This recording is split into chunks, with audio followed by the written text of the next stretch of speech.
Assalamualaikum dan salam sejahtera. Terima kasih kerana memilih kami pada waktu ini. Suara Rakyat kembali membawakan isu semasa yang menjadi tumpuan rakyat. Saya Mior Abdul Malik Rayani bersama anda untuk episod kali ini. Baik, kedudukan Malaysia dalam Indeks Persepsi Rasuah CPI untuk tahun 2024 telah mengalami peningkatan ketara. Malaysia sekarang pada posisi ke-57 daripada 180 negara, naik 4 anak tangga berbanding tahun lalu. Manakala skor CPI Malaysia telah pun meningkat kepada 50 mata berbanding 47 mata sebelum ini, sekaligus mengakhiri trend penurunan yang berterusan sejak 2019. Dan peningkatan ini dikaitkan dengan komitmen kerajaan dalam memerangi rasuah, termasuk pendawaan berprofil tinggi dan peningkatan ketelusan dalam sektor awam. Dan yang pasti, semua ini tentunya hasil usaha keras dan berterusan Suruhanjaya Pencegahan Rasuah Malaysia SPRM. Dan untuk membicarakan perkara ini, Suara Rakyat membawakan Tan Sri Azam Baki, Ketua Pesuruhjaya Suruhanjaya Pencegahan Rasuah Malaysia SPRM. Tan Sri, terima kasih kerana bersama dengan Suara Rakyat hari ini. Apa khabar, Tan Sri? Baik adanya. Baik, Tan Sri. Banyak sekali tumpuan diberikan dalam sektor ataupun dalam aspek pencegahan rasuah pada waktu ini berbanding masa-masa yang lalu, dan kita juga lihat kerajaan membawakan perubahan struktur dalam usaha memerangi rasuah ini. Di pihak SPRM, sejauh mana sebenarnya kalau dapat Tan Sri kongsikan advokasi rancangan pencegahan rasuah yang dilaksanakan, Tan Sri? Ya, terima kasih Tuan Malik. Assalamualaikum. Berhubung dia cakap berkenaan dengan pencegahan rasuah ni, ingin saya bagi sedikit latar belakang. Ya. Saya rasa oleh agensi yang ada termaktub di bawah Akta kami Seksyen 7, Akta Pencegahan Rasuah tahun 2009, yang menetapkan tentang fungsi kami tentang pencegahan rasuah ni ada 3, iaitu operasinya, yang kedua pencegahan rasuah dengan memberi nasihat kepada jabatan-jabatan kerajaan. Sekarang ni kita katakan pembetulan tata kelola ataupun governance, dan yang ketiga mendidik masyarakat. Ini 3 aspek yang ditetapkan oleh undang-undang, dan sebenarnya telah pun ada lama, tetapi bila kami ditubuhkan pada tahun 2009 sebagai sebuah agensi yang baru, berwajah baru dengan set yang baru, struktur yang baru, maka inilah fungsi yang perlu ditekankan dan difokuskan oleh SPRM hingga sekarang. Jadi pelbagai usaha kita jalankan. Tapi bila cakap tentang advokasi ini, yang penting inilah ia memerlukan pemahaman yang baik oleh semua pihak tentang matlamat dan juga penggubalan dasar berkenaan oleh semua pihak. Baik di pihak pemegang taruh, pertama sekali pihak kerajaan dan sebagainya. Dan saya terus saja kepada tentang kita memenuhi tentang saranan United Nations on Anti-Corruption Convention ataupun UNCAC, di mana kita memerlukan adanya plan anti rasuah. So plan anti rasuah yang pertama kita telah ada tahun 2019 hingga 2023. So berakhirnya pada Disember baru-baru ini. Kemudian plan anti rasuah yang kedua kita namakan National Anti-Corruption Strategy, NACS 2024 hingga ke 2028, yang baru diperkenalkan oleh kerajaan dan telah diluncurkan oleh Amat Berhormat Perdana Menteri. So dalam konteks yang berbeza, ia bergantung kepada perubahan yang kita nak. So kita nak yang macam mana? Kita boleh ada dasar yang bagus, kita boleh dasar yang nampaknya begitu komprehensif, tetapi kalau sekiranya kita tidak memahami dasarnya, semua orang tak faham, hanya mungkin SPRM saja yang faham, maka tidak akan berjaya. So dalam ni ada 5 aspek yang saya boleh tekankan, yang bagaimana melibatkan perubahan satu dasar itu boleh berlaku. Pertama, dia matlamat dasar ataupun objektif data itu sendiri. So bila cakap matlamat ni, yang inilah semua kena faham. Dalam hal berkaitan dengan NACS 2024 ke 2028, masih lagi pihak SPRM sebagai agensi pemantau dan juga agensi penaju dan juga agensi yang menggerakkan kementerian dan juga jabatan-jabatan kerajaan untuk melihat kepada perubahan kepada prosedur undang-undang ataupun law reform, prosedur reform bagi penambahbaikan integriti dan juga tata kelola dalam negara kita ini. Matlamat ni kena dipahami oleh semua kementerian, baik ketua-ketuanya, baik menterinya dan juga ketua-ketua agensi. Yang kedua, rangka kerja yang dihasratkan. What is the framework? Framework ni kena betul. Kalau framework ni tak betul, jadi kita akan orang putih kata out of tangent. Yang ketiga, ini yang paling penting lah, walaupun saya senarai yang ketiga adalah iltizam politik, political will. Saya tidak malu untuk menyatakan bahawa di bawah kepimpinan Yang Amat Berhormat Perdana Menteri, inilah yang sebenarnya kita tunggu-tunggukan, kerana Yang Amat Berhormat Perdana Menteri pertama kehendaknya sendiri mahukan supaya negara ini negara yang bebas rasuah, tinggi integritinya dan juga perbaikan tata kelola supaya untuk keharmonian negara dan juga untuk kebaikan ekonomi dan juga sosial budaya dalam negara kita.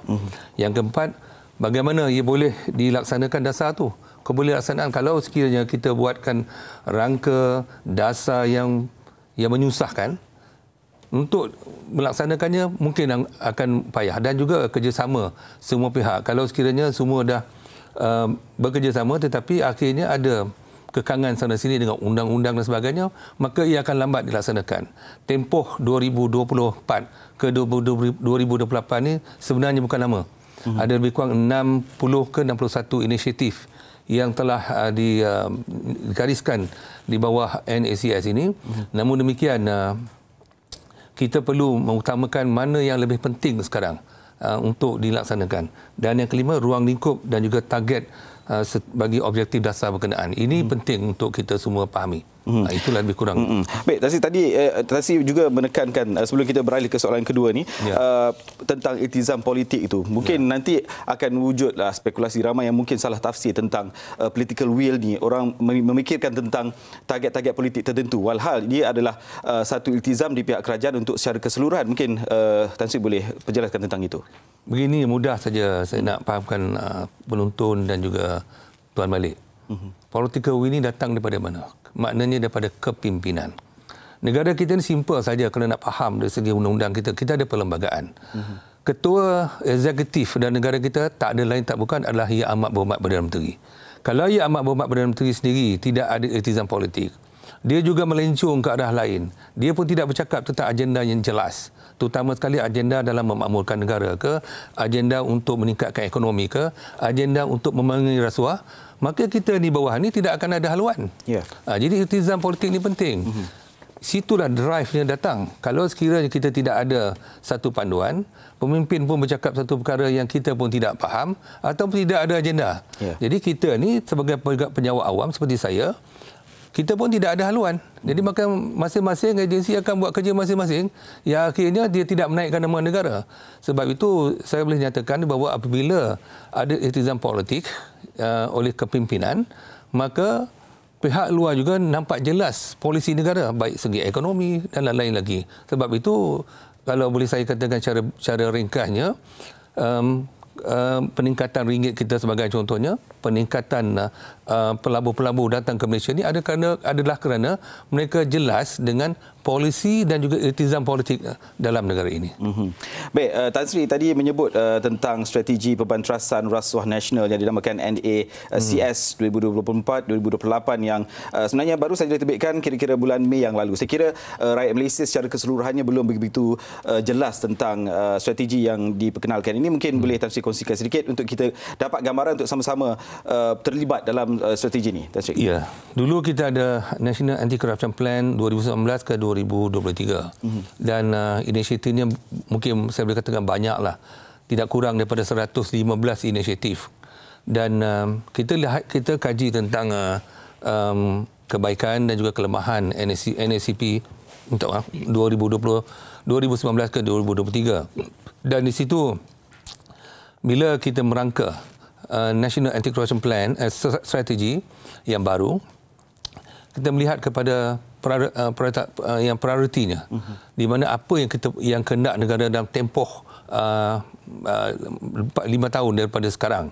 Jadi NACS telah kita membuat engagement, kita membuat penyidikan yang kita panggil pakar-pakar yang terbaru sekali 3 kali sebenarnya conference ataupun perhimpunan pakar-pakar yang kita jemput baru-baru ni, bulan ni juga, mereka memberi pandangan tentang bagaimana NACS ni boleh dilaksanakan yang begitu baik. Jadi NACS ni lebih banyak memberi prioriti kepada plan-plan anti rasuah yang dulu yang tak dihabiskan dalam NACP dibawa ke hadapan, dan juga ada yang baru. Jadi kita melihat kepada perkara yang sama, iaitu tentang law reformnya, tentang perbaikan tata kelolanya dan sebagainya. Dan kali ini kita diletakkan NACS ini di bawah SPRM. Dulu NACP ni letakkan di bawah satu agensi lain, nama dia GIACC, Governance Integrity Anti-Corruption Center. Dan Yang Amat Berhormat Perdana Menteri telah membawa kepada Kabinet dan Kabinet bersetuju di bawah NACN ni diserapkan kepada SPRM, dan kami sekarang ni diberi tanggungjawab untuk melaksanakannya. So perbezaan lebih kurang antara NACP dan NACN ni, ia digubal lebih pada menjurus kepada sektor NACP ni sebagai contohnya, dia digubalkan untuk sektor-sektor utama dalam kerajaan dan juga swasta yang melibatkan politik, pentadbiran awam, perolehan, perundangan dan hakiman, dan juga penguatkuasaan serta tadbir urus korporat. Jadi banyak yang dilibat uruskan. NACS pula ia lebih memfokuskan kepada kesejahteraan rakyat melalui agenda Malaysia Madani. So bila cakap pasal kesejahteraan rakyat ni, bermakna ni kita kena lihat banyak. Pertama itu sudah tentu sistem delivery, tentang isu rasuahnya, bagaimana peningkatan ekonomi boleh itu mana menyeluruh. Jadi kita bukan kata pick up satu-dua, tetapi kita pergi pada sektor yang menyeluruh. Jadi untuk mencapai agenda Malaysia Madani yang telah diterapkan dalam kerajaan Malaysia. So matlamat NACN ini hanya akan dicapai melalui kerjasama semua pihak, termasuk juga ahli politik, sektor awam, sektor swasta dan juga NGOs. Dan ia bukan memberi manfaat saja kepada dalam negara kita, tetapi memberi manfaat kepada juga pihak antarabangsa yang berurusan dengan kita, kerana mereka akan melihat kepada sistem tata kelola yang baik, undang-undang yang baru. Dan ini sebenarnya satu jaminan yang kita nak nyatakan pada mereka. Jadi sistem-sistem yang wujud, birokrasi red tape yang wujud yang sekian lama sebenarnya mengekang pelabur-pelabur sebagai contoh untuk berurusan dengan kita, mendapat kelulusan, ini semua dikaji semula. Yang berhormat Menteri Undang-Undang Datuk Seri Azalina pun telah menyatakan lebih pada 2,000 lebih undang-undang lapuk yang ada dalam negara kita ni masih lagi tak diperbaharui. Sebagai contohnya lah, kalau saya boleh sebut ni, Akta Suruhanjaya Pilihan Raya, Akta Kesalahan Pilihan Raya 1954 ke 1954-56. Maknanya sebelum pilihan raya lagi. Dan akta ni masih lagi berkuat kuasa hingga sekarang. Dan saya rasa SPR perlu melihat kepada undang-undang ini. Kerana banyak perkara yang saya rasa contohnya lah perlu ditambah baik.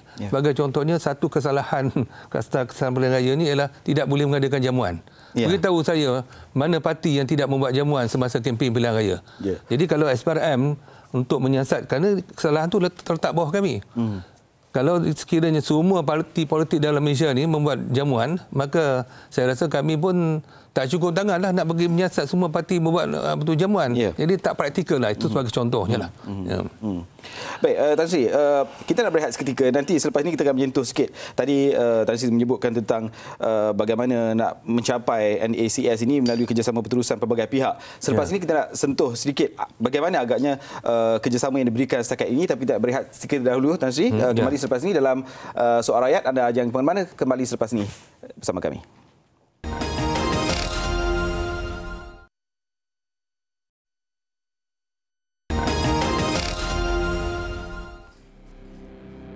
Baik, anda masih lagi bersama dalam Soal Rakyat. Kita bersama dengan Ketua Pesuruhjaya SPRM Tan Sri Azam Baki. Baik, Tan Sri, sebelum berehat tadi, Tan Sri ada menyebutkan tentang matlamat NACS ini akan dapat dicapai melalui kerjasama berterusan semua pihak, antaranya ahli politik, sektor awam, sektor swasta, NGO dan sebagainya.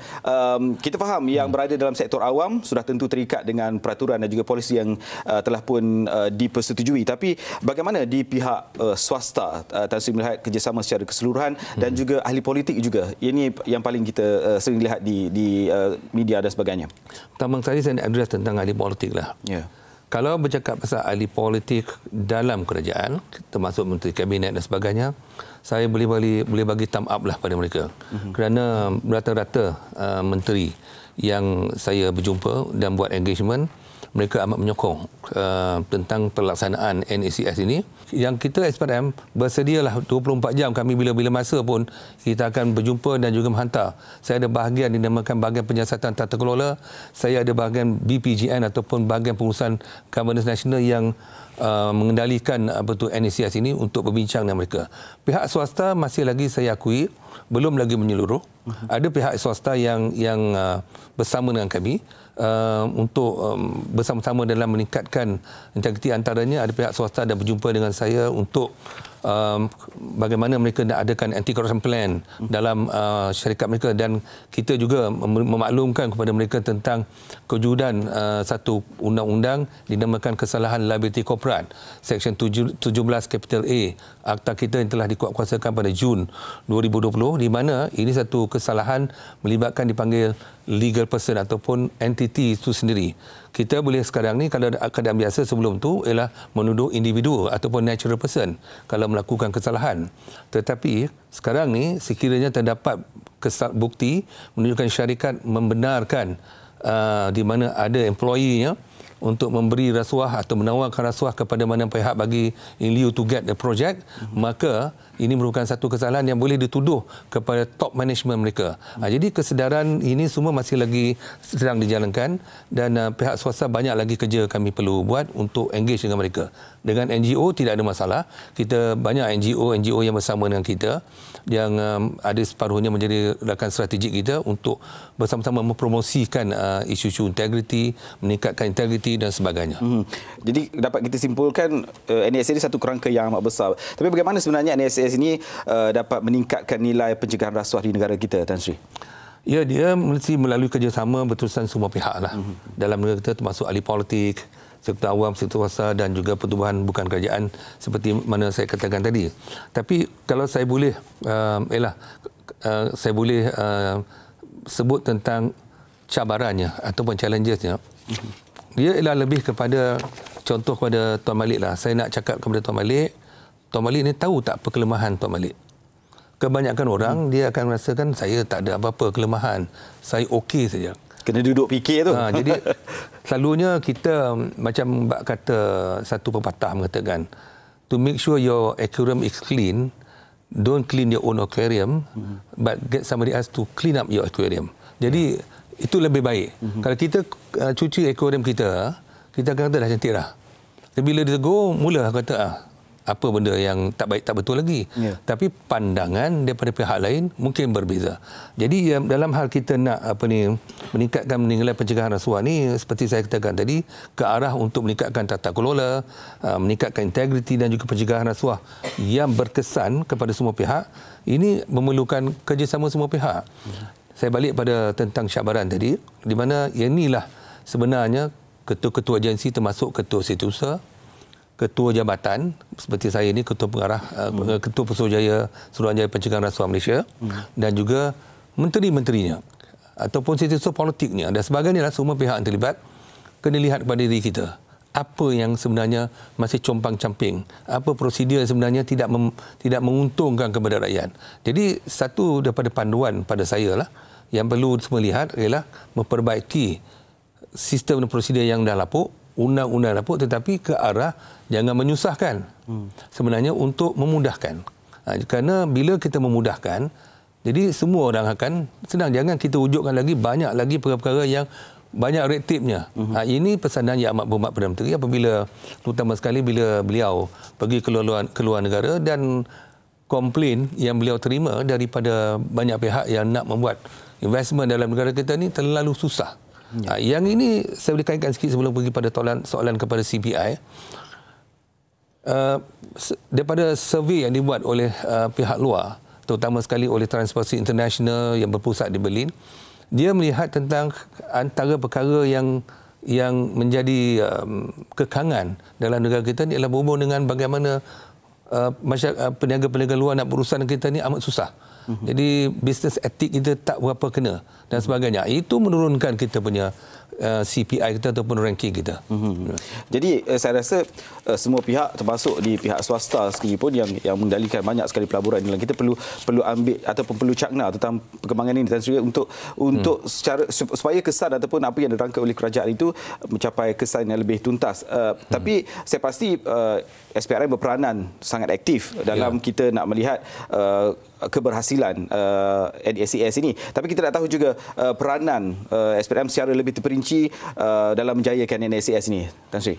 Yalah, peranan kami kena proaktif.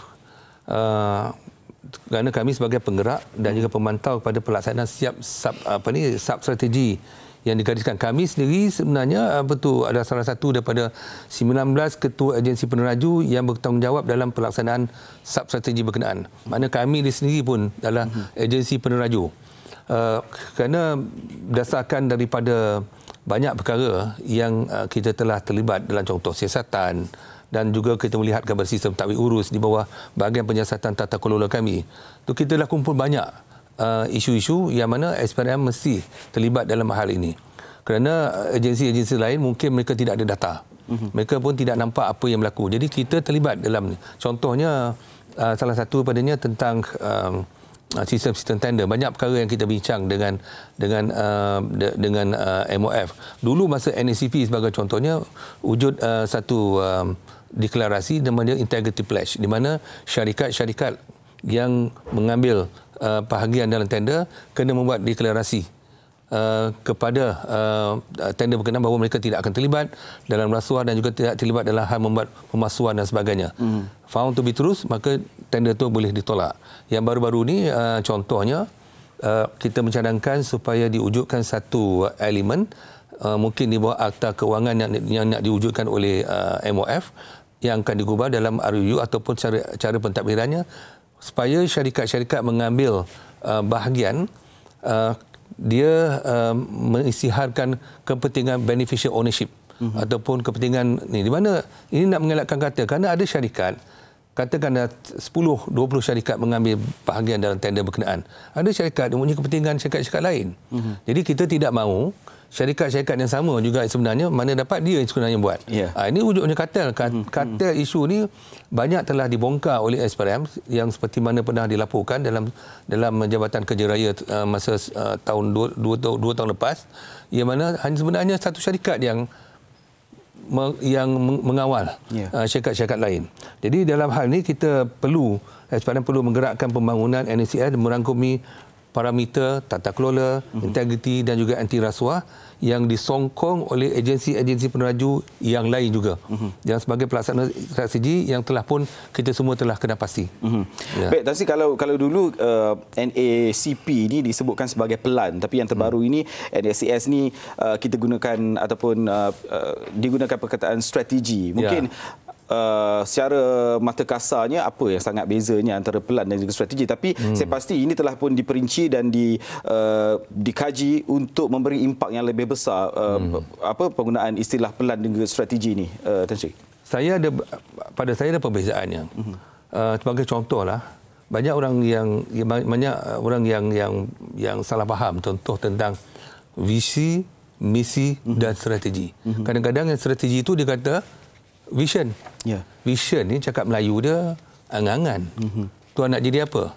Saya berangan nak jadi doktor masa budak-budak lah. Sebenarnya kita ada vision. Mission ialah apa, ke arah mana kita nak pergi. Strategi ni ialah kita rangkakan betul-betul apa yang nak dicapai. Plan ni ialah dia rangkakan satu plan, tetapi apa strateginya? Yang tu. Jadi strategi ni merangkumi plan sekali. Jadi dalam hal ini kita nak mempunyai satu rancangan teratur serta memperhitungkan pelbagai faktor untuk mencapai satu matlamat dan juga kejayaan berkenaan. So strategi ini bukan tertumpu kepada isu-isu tata kelola, tetapi juga menanam nilai kebertanggungjawapan dalam kalangan sektor awam, swasta dan juga NGOs. Jadi untuk merangkumi juga pengumpulan undang-undang, prosedur, menggalakkan amalan transparansi dalam kerajaan dan sebagainya. Kita ni bila kita buat NACS ini, satu perkara yang kita kena ingat, kita being watch, kita dilihat dan sedang dipantau. Semasa peluncuran oleh Yang Amat Berhormat pada 7 Mei besoknya datang satu presiden, saya lupa, presiden tentang anti-corruption daripada United States, datang ke pejabat saya untuk buat kunjung hormat dan berbincang berbagai perkara tentang training dan sebagainya.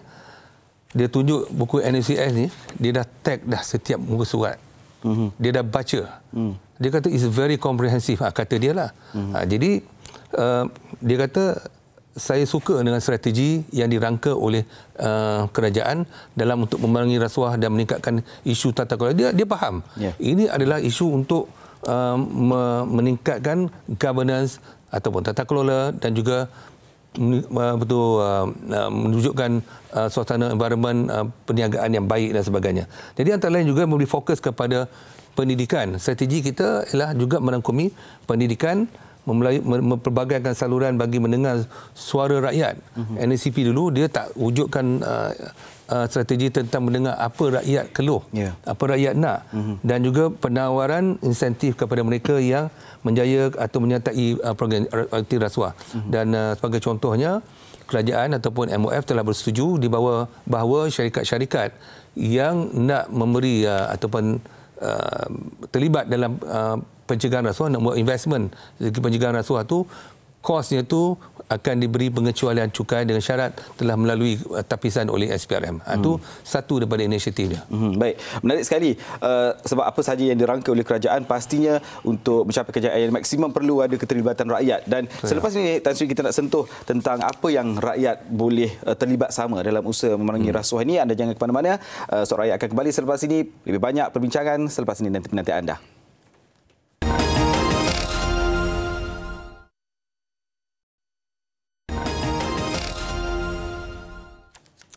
Baik, terima kasih lagi bersama dengan Tan Sri Azam Baki, Ketua Pesuruhjaya SPRM dalam Soal Rakyat.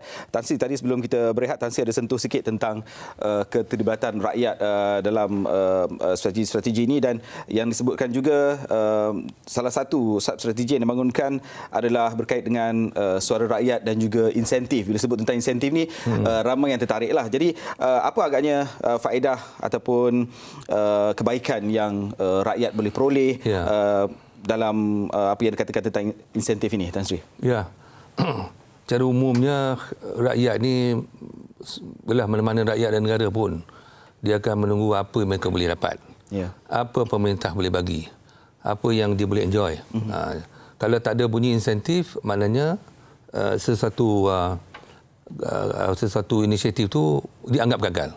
Sebagai contohnya, kalau katakan kerajaan pemerintah gagal menangani isu ekonomi, ini dianggap gagal sebab dia tak rasa apa dia dapat.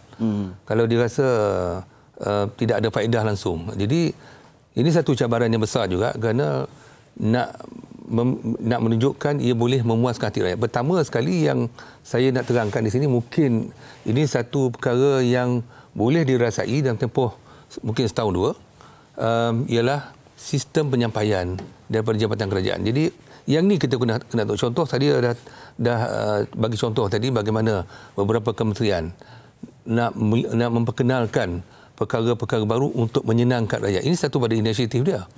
Kalau rakyat merasakan masih lagi takut lama, tak ada apa faedah, jadi cakaplah apa-apa pun plan anti rasuah ke, plan strategi mencegah rasuah ke, tapi kami rasa tak ada apa-apa yang berubah. Yang kedua ni pada saya ialah tentang ada tak penambahbaikan dari segi tata kelola dan juga pengurangan rasuah dalam negara ini. Yang itulah yang penting kita tunjuk. Selain daripada tindakan pengoperasian, saya tak nak sentuh sangat. Mungkin hari-hari dah keluar dah cerita bagaimana SPRM melihat menangani isu rasuah dalam negara ini. Tetapi yang pentingnya post daripada tindakan kami itu. Sebagai contoh, melibatkan satu agensi penguatkuasa dengan tangkapan begitu ramai. Apakah penambahbaikan sistem tata kelola? Selepas daripada itu, adakah duduk takut lama? Jadi rakyat sedang mematikan. Jadi SPRM itu dah tentu akan terlibat. You buat apa ni? Tangkap ramai-ramai tapi masih macam tu. Masuk dalam negara kena pau, keluar negara pun kena pau lagi. Frontliners tak berubah lagi, masih berlaku rasuah sana sini. Yang ni rakyat tak berasa apa-apa. Itu saya bagi contoh saja ya. Jadi dalam kita memuaskan hati rakyat ni, dia termasuk pihak swasta, institusi agama, perniagaan dan juga NGO. Jadi yang memandang kami ini bukan rakyat at large atau rakyat secara keseluruhannya, tapi pihak swasta. Dia mematikan. Swasta ni termasuk dalam negara ya. Dia juga berhubung dengan banyak agensi kerajaan untuk membuat pendaftaran perniagaan, untuk mendapatkan lesen dan sebagainya. Kalau rakyat contohnya, katalah sebagai contoh berurusan dengan Jabatan Pengangkutan Jalan untuk menukar hak milik kenderaan, adakah masih lagi dulu? Cara dulu nak beratus sampai 2-3 jam kerana untuk cap jari saja. Jadi ini salah satu, saya bagi contoh ni kerana saya meminta supaya Ketua Pengarah JPJ melihat kepada apakah sistem baru boleh diwujudkan. Kerajaan kena invest dalam HAM ni kerana orang putih kata less contact, less corruption. Kalau banyak kontak, banyak rasuah. Kerana banyak bercakap sana sini, kita tengok kalau sekiranya enforcement bercakap dengan seseorang yang sedang ditahan begitunya lama, maka timbul ucapan sangka persepsinya tak betul. Jadi perkara-perkara ni kena diperbetulkan. Jadi itu pertama, dari segi apa rakyat rasa selepas apabila strategi ini mula berjalan. Yang kedua ialah insentif yang memberikan faedah kepada rakyat ataupun usahawan di mana kerajaan menambah baik pemberian rebate dan pengurangan cukai, pendapatan bagi penyertaan individu dan syarikat dalam program anti rasuah seperti yang saya akan sebutkan tadi. Yang ini masih lagi di peringkat belum lagi pada saya lah mencapai matlamat yang memberangsangkan. Kerana ialah kita nak promote individu dan juga syarikat untuk bersama-sama. Pertama ni segi mengeluarkan duit tu betul, tapi sebenarnya hati mereka tu, jiwa mereka tu, ada tak mereka ni bersama-sama dengan kita ataupun masih mengharap di sole agensi seperti SPRM ni kamu tanggunglah beban ni semua tentang mencegah rasuah dalam negara ni semua atas SPRM lah. Kami tak peduli, kami tahu result saja. Ini satu perkara yang nak diperbetulkan. Saya percaya ramai para elit faham tentang perkara ni, tapi dalam memahamkan semua pihak dia kena bersama-sama lah. Kerana kalau tidak ada sumbangan daripada mereka dalam hal untuk mencegah rasuah ni, negara kita tidak akan mencapai matlamat seperti yang kita impikan. Semua orang bercakap pasal rasuah dalam negara kita. Ada yang sebut tentang rasuah ni dah menjadi sistemik dan sebagainya. Ya, betul, mungkin di satu sektor tu dah jadi sistemik, tapi bagaimana nak perbetulkan? Adakah nak harapkan SPRM tiap-tiap hari pergi tanggap orang dan sebagainya? Jadi sistem tata kelola ini perlu juga bersama-sama kita perbetulkan. Dan yang ketiga, ada kita cadangkan kepada kerajaan, yang ini kertas kerja sedang akan dikemukakan kepada Jawatankuasa Tata Kelola Kabinet, iaitu memberi insentif kepada whistleblower ataupun pemberi maklumat. Sekarang pemberi maklumat tidak ada sebarang insentif yang diberikan. Kita sebenarnya SPRM adalah agensi utama ataupun leading agensi yang mengendalikan dipanggil whistleblower di bawah Akta Whistleblower Act 2010. Yang mana di bawah Akta Whistleblower 2010 ini ada program-program tertentu bagi mereka yang memberi maklumat atau membuat aduan kepada kami, tetapi mereka dilindungi. Dia punya identiti dilindungi dan sebagainya. Jadi kita nak mencadangkan ada satu insentif yang diwujudkan, tapi mekanisme belum dibincangkan supaya mereka juga diberi satu insentif. Ini kerana nak menggalakkan mereka-mereka datang ke depan. Kerana kes-kes SPRM ini sebenarnya saya boleh katakan dalam tak sampai 5% pun masyarakat akan datang ke hadapan untuk menjadi pengadu suatu kes. Jadi satu daripada avenue-nya ialah seperti mana kita ambil contoh daripada negara US, mereka menggalakkan whistleblower ini datang dan memberi maklumat tentang satu perkara yang berlaku. Kita bukan apa, kita nak kurangkan tentang surat-surat layang ni. So kita mempromosikan rakyat datang ke hadapan, memberi maklumat secara bersemuka, dan kita beri jaminan sekiranya pertama maklumat itu dilindungi dan identiti dilindungi, dan yang kedua sekiranya ada mana-mana pihak mengambil tindakan tidak wajar terhadap pemberi maklumat itu, akan ada dipanggil remedi kepada mereka, dan juga mereka dilindungi oleh undang-undang, sehingga kan pihak yang mengambil tindakan tidak wajar terhadap pemberi maklumat itu boleh diambil tindakan undang-undang sampai dituduh di mahkamah. Jadi insentif ini kita wujudkan bagi menggalakkan mereka datang ke hadapan untuk memberi maklumat kepada kami. Ya. Baik, Tan Sri, sekarang ni perkataan favourite kita sering menyebut tata kelola, bukan hanya Perdana Menteri yang menyebut tata kelola. Sudah merakyat perkataan ini. Dan kita juga nak melihat apa agaknya strategi tata kelola yang dipantau oleh SPRM juga untuk meningkatkan keberkesanan agensi kerajaan ini, khususnya dalam pelaksanaan dasar pencegahan rasuah di Malaysia ini, Tan Sri.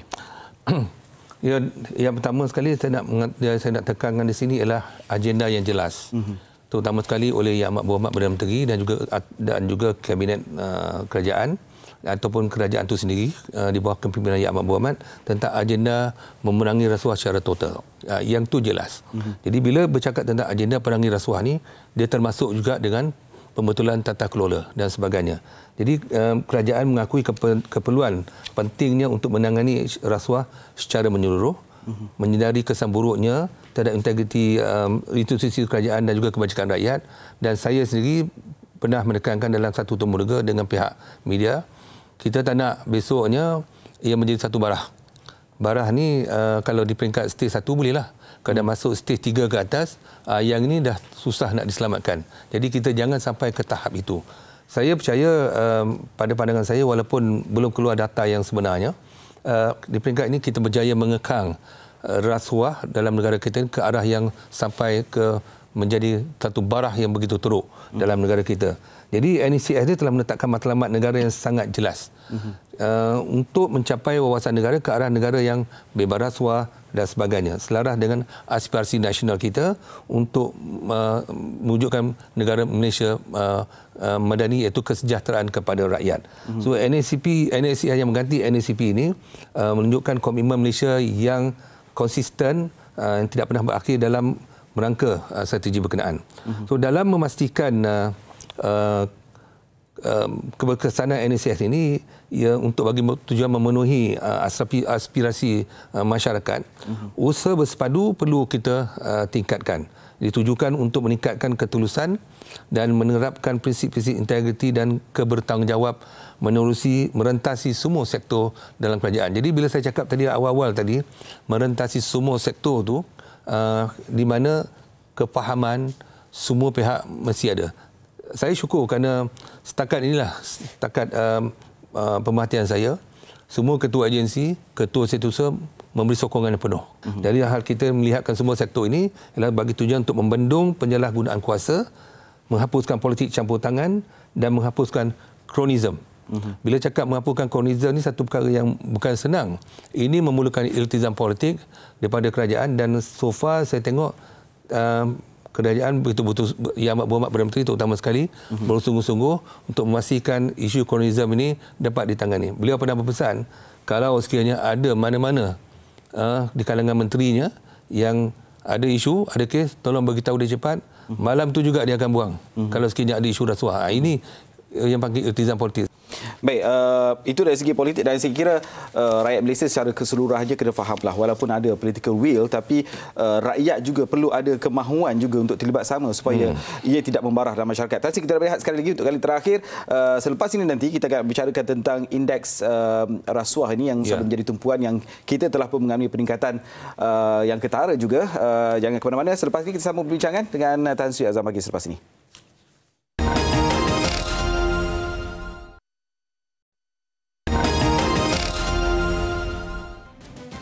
Baik, terima kasih kerana terus setia bersama dengan Soal Rakyat. Kita masih lagi bersama dengan Tan Sri Azam Baki, Ketua Suruhanjaya Pencegahan Rasuah Malaysia SPRM, bincangkan tentang banyak sekali perkara tentang rasuah di Malaysia ini. Dan Tan Sri nak teruskan perbincangan. Sebelum ini Perdana Menteri telah menyatakan hasratnya untuk melihat ataupun meletakkan Malaysia di tangga 25 teratas pada tahun 2030 dari segi indeks persepsi rasuah ataupun CPI ini. Ini satu hasrat yang sangat murni, dan kita sebenarnya perlu menyokong usaha ke arah ini. Tapi di pihak kerajaan ataupun di SPRM sendiri, bagaimana agaknya Tan Sri melihat apa sebenarnya kaedah ataupun cara untuk kita mencapai sasaran yang diletakkan ataupun ada peningkatan yang lebih ketara selepas ini? Okay, pertama saya nak terangkan pasal CPI ni. Okay, tahun 2023 indeksnya meningkat, ranking kita meningkat daripada 60 kepada 57. Dan skor kita ataupun Corruption Perception Index score meningkat daripada 47 kepada 50. Yang penting di sini ialah dia punya skor. Mungkin negara lain juga akan meningkatkan dia punya skor dia. Ranking mereka mungkin akan bertambah dan sebagainya. Tetapi yang penting skor. Kalau 50 ni sebenarnya macam cukup makan. Bawah 50 lagi teruk lah. Jadi tahun 2023 ini terselah apabila kerajaan menunjukkan iltizam mereka dalam membetulkan banyak perkara. Antaranya melibatkan kes-kes berprofit tinggi. Nak capai 18 nanti pada 2030 tu, katalah lebih kurang daripada 5 tahun daripada sekarang. So kita sentiasa alert. Apakah perkara yang kita nak perbetulkan? Kerana kita ni ada watching dog dia. Ada yang melihat kita. Yang di Malaysia, Transparency International lah. Yang kedua, pihak-pihak ahli perniagaan daripada luar negara. Bagaimana dia perceive. Nama dia pun Corruption Perception Index. Bagaimana how dia perceive you.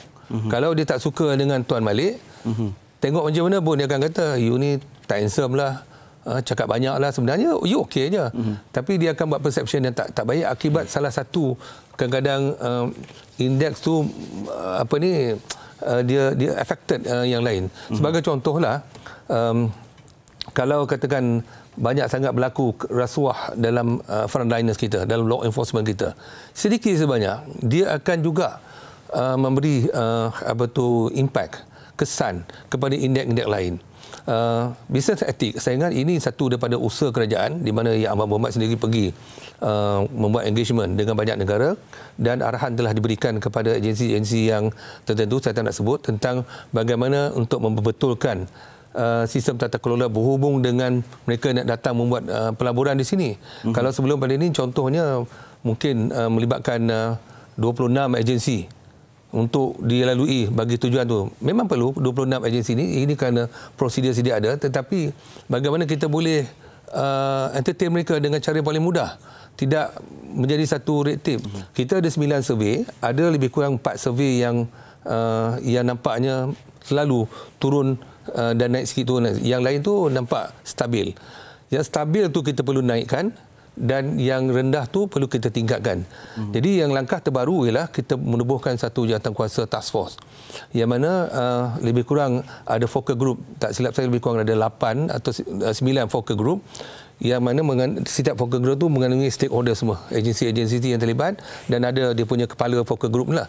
Dan juga kita engage dengan 5 konsultan, antaranya melibatkan Tan Sri Wahid daripada Bursa, Dr. M. Mohan daripada Transparency International Malaysia, Dr. Siva daripada pensyarah USM Sosiologi dan Politics, Datuk Seri Chung Kong Wai daripada bernama dulu pernah menjadi Head of Editor kepada Star, dan seorang lagi saya lupa namanya, menjadi pakar rujuk kepada semua focal group ini bagi tujuan untuk merujuk kepada mereka dan mendapat pandangan mereka.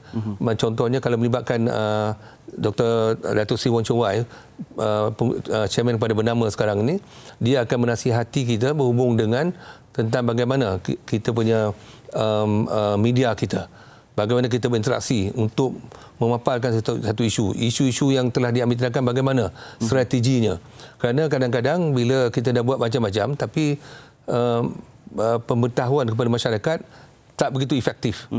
Orang kata no news is bad news lah. Sebenarnya news tu ada, tapi tak dikeluarkan dan sebagainya. Jadi ini satu daripada inisiatif yang kita buat, dan semua telah baru-baru ini dalam minggu lepas telah dibuat satu mesyuarat yang dipengusikan oleh Ketua Setiausaha Negara, dan masing-masing telah diberi tanggungjawab, dan setiap kumpulan bertanggungjawab untuk mengadakan mesyuarat berkala masing-masing, dan kita akan tetapkan tarikh di mana mereka perlu melaporkan balik kepada mesyuarat pusat bagi kita lihat pada perkembangan. Dan ini akan berjalan dalam tempoh yang lama dan tempoh 10 tahun, dan kumpulan ini sekiranya ada yang bersara akan diganti dengan orang lain. Ini satu inisiatif yang kita jalankan supaya peningkatan CPI ini kita boleh lihat pertamanya apakah kelumpangannya, ataupun apa yang perlu lagi kita perlu capai atau perbaiki untuk membetulkan sistem tata kelola dan lain-lainnya. Moga ada peningkatan menjelang 2030 tu sebelum capai ke nombor 25 tu, Tan Sri. Baik, Tan Sri, Pusat Governance Integrity dan juga Anti Rasuah Nasional GIACC ni sebelum ni yang ditubuhkan pada 2018, kalau kita lihat telah pun diserap secara rasminya di bawah tanggungjawab SPRM lah, yang dikenali sebagai bahagian perancangan governance nasional. Jadi apa mungkin kalau dapat Tan Sri kongsikan perkara-perkara yang ataupun dasar governance atau anti rasuah yang telah pun dilaksanakan oleh bahagian ini, Tan Sri? Ya, lebih kurang dalam 9 inisiatif yang telah dilaksanakan. Saya boleh bacakan di sini, antaranya lah garis panduan mengenai pengurusan dan juga tata kelola Badan Berkanun atau BBBP yang memang telah dibentangkan dalam mesyuarat JKTM pada 8 Januari 2024. Mana mesyuarat ni semua yang dinamakan secara pendeknya Jawatankuasa Khas Kabinet mengenai tata kelola ni dipengusikan oleh Yang Amat Berhormat Perdana Menteri, mana straight kepada Yang Amat Berhormat dan dihadiri oleh 2 timbalan Perdana Menteri dan juga ada menteri-menteri jemputan dan selain daripada ahli-ahlinya adalah daripada Ketua Negara, daripada MOF, daripada Ketua Audit Negara dan juga daripada AG Chambers, itu Peguam Negara. Yang kedua, satu daripadanya ialah arahan Yang Amat Berhormat Perdana Menteri nombor 1 tahun 2023 berhubung dengan tata kelola syarikat berkepentingan kerajaan atau SBK dan juga syarikat berhad menurut jaminan kerajaan CLBG yang dikeluarkan pada 20 Mei 2024 baru ini.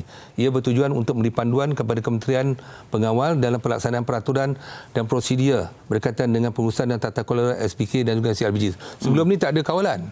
Jadi di mana SPK ataupun CLBG ini dia ikut suka dia. Sebab tu kadang-kadang dilihat terlalu banyak sangat anak-anak syarikat diwujudkan dan pengurusinya orang yang sama juga. Daripada tu saya tak nak sebutlah, tapi ini menimbulkan persoalan, kerugian pun mungkin, dan akhirnya syarikat-syarikat di tubuh ni sebenarnya tidak berfungsi.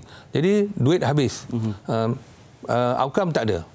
Yang ketiga, garis panduan pengendalian sokongan oleh anggota parlimen dalam urusan kerajaan. Ini berhubung dengan sokongan ini menjadi isu daripada kerajaan dulu pun hingga sekarang. Jadi kita wujudkan tentang garis panduan ni, mana yang boleh, mana yang tak boleh oleh anggota pentadbiran. Kerana anggota pentadbiran biasalah dia mempunyai rakyat, ada penyokong-penyokong yang kadang-kadang meminta tolong dan sebagainya. Jadi di mana limitnya? Di sini diwujudkan satu garis panduan. Mesyuarat JKTN pada 7 Mei 2024 juga telah setuju supaya satu perundangan baru diperkenalkan bertujuan mengawal selia Badan Berkanun atau BBBP serta syarikat-syarikat di bawahnya bagi memperkukuhkan tata kelola badan-badan berkanun berkenaan secara perundangan yang akan memberi penekanan antaranya hubungan pinjaman, pelaburan, penumbuhan anak-anak syarikat. Ini satu daripada kawalan yang diwujudkan, satu inisiatif yang baru.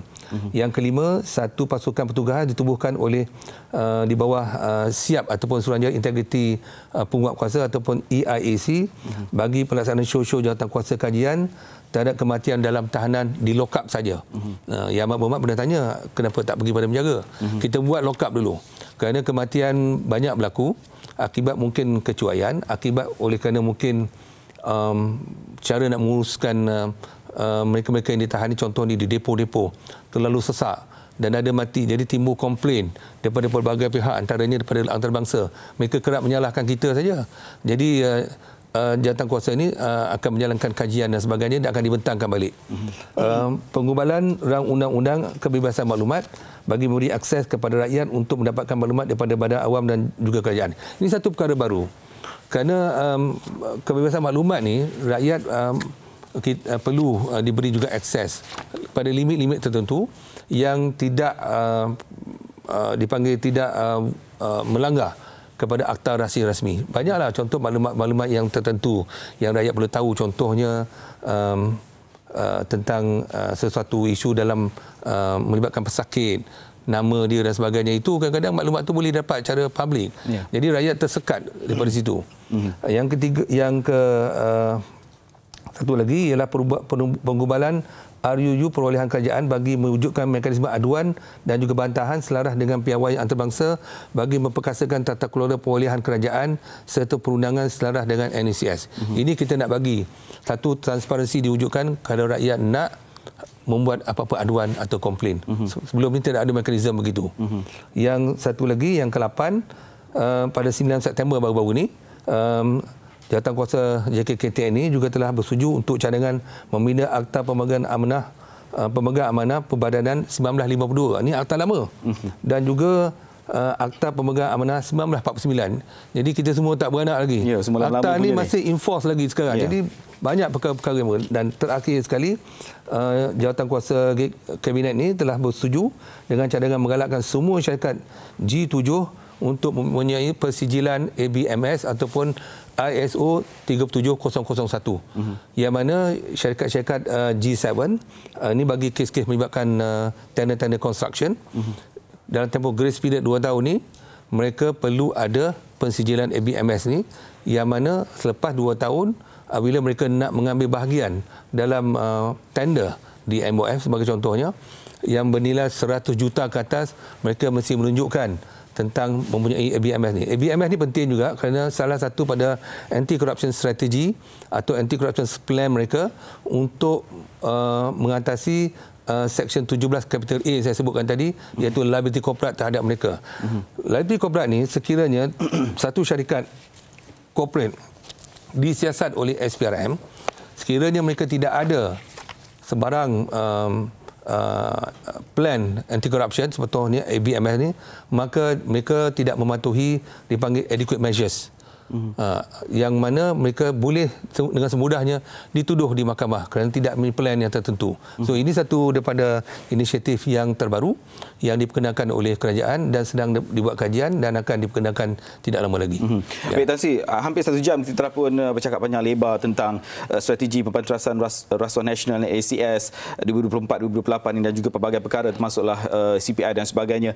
Tapi untuk tempoh kita nak menyimpulkan perbincangan kita untuk tempoh sekurang-kurangnya 5 tahun ke depannya ataupun untuk tempoh strategi ini sehingga tahun 2028, apa mungkin agaknya yang Tan Sri harapkan pencapaian yang akan kita lihat sepanjang tempoh ini mencapai matlamatnya atau tidak, bagaimana Tan Sri? Ya, 5 tahun bagi saya matlamat ni boleh dicapai sekiranya semua pihak mempunyai iltizam yang sama.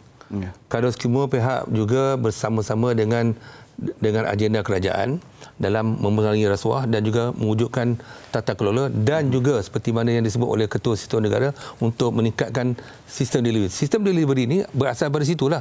Sekiranya agendanya betul, tata kelolanya diperbetulkan, maka sistem delivery akan meningkat. Tujuannya adalah untuk kelestarian atau keharmonian rakyat.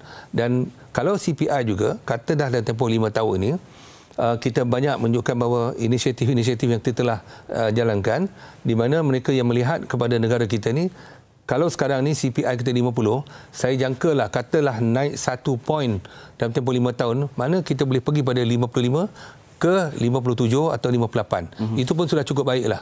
Kerana inisiatif kita di situ adalah memberansangkan. Baik, terima kasih Tan Sri Azam Baki, Ketua Pesuruhjaya SPRM, kerana sudi bersama dengan Suara Rakyat hari ini. Banyak sekali telah berbincangkan. Kita mengharapkan Tan Sri, rakyat kita di luar sana cakna dan juga terlibat sama. Kalau kita lihat ada 5 perkara dalam strategi pempantrasan rasuah nasional NACS ini, 2 daripadanya yang saya sebutkan kebertanggungjawaban awam dan juga suara rakyat. Jadi kita sebagai rakyat haruslah bertanggungjawab dan juga bersuara, sama-sama kita terlibat dalam usaha kerajaan dan bertanggungjawab kita dalam memastikan usaha membanteras rasuah di negara kita ini akan berjaya dan negara kita akan selamat daripada malapetaka dan juga bencana yang berpunca dari rasuah ini. Sekian, terima kasih atas perhatian anda. 1 jam bersama dengan Suara Rakyat. Saya Mior Abdul Malik Rayani.